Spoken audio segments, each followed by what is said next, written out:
নির্দেশ দেননি, বরং উনি সাময়িকভাবে যে ইন্টারনেট ব্যাহত হয়েছে এরপর থেকেই উনি ইন্টারনেটটাকে রেস্টোর করার জন্য, চালু করার জন্য সর্বাত্মক চেষ্টা করেছেন। সেই রিভিউটা আজকে মাননীয় ট্রাইব্যুনাল 1-এ নিষ্পত্তির জন্য, আদেশের জন্য আসার কথা ছিল, কিন্তু আজকে এই রিভিউ অ্যাপ্লিকেশনটা শুনানি হয়নি।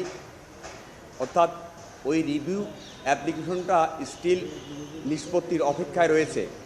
আজকে প্রসিকিউশন পক্ষে তাদের বক্তব্য অর্থাৎ ওপেনিং স্টেটমেন্ট উপস্থাপন করেছে।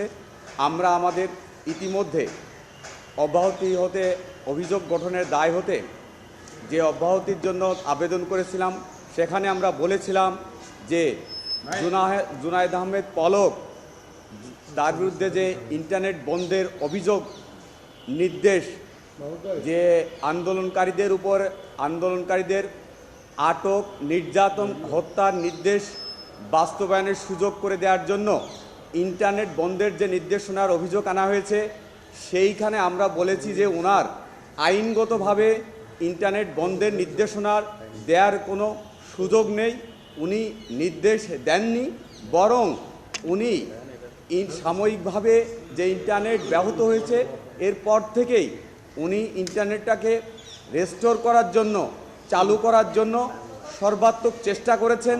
এবং এরই প্রেক্ষিতে 24 তারিখের থেকে ইন্টারনেট আবার পুনরায় চালু হয়েছে। সঠিক মাত্রার কার্বন কম্বিনেশন বৃদ্ধি করে পাইপের ডাক্টিলিটি ও হেভি লোড নেয়ার ক্ষমতা। Falcon MS pipe.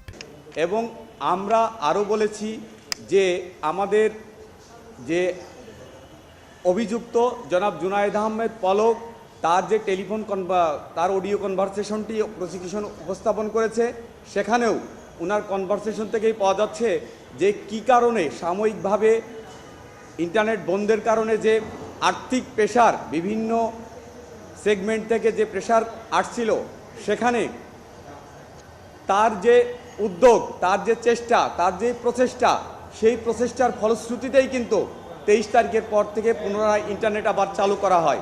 অর্থাৎ আমাদের যে ইন্টেনশন ছিল, আমাদের আসামি জুনায়েদ আহমেদ পলকের সবসময় ইন্টারনেট বন্ধ নয়, বরং ইন্টারনেট পুনরায় চালু করার জন্য ওনার চেষ্টা অব্যাহত ছিল। এবং আমরা এই বিষয়গুলো উপস্থাপন করেছি। আগামী 25/2/2026 তারিখে মাননীয় ট্রাইব্যুনাল সাক্ষীর উপস্থাপন করার জন্য দিন ধার্য করেছে।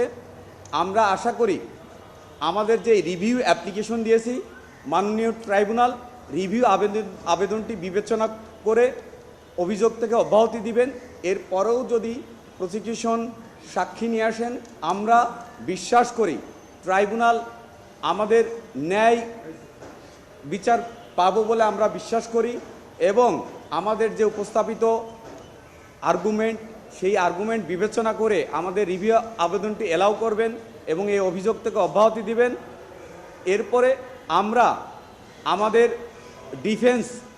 আমাদের ডিফেন্সের সমস্ত যুক্তিতর্কের মাধ্যমে আমরা এইটা উপস্থাপন করে এবং প্রমাণ করতে সমর্থ হব যে আমাদের ইন্টারনেট বন্ধ বা এর যে অভিযোগ আসছে, এই অভিযোগের সাথে আমাদের কোনো সংশ্লিষ্টতা ছিল না।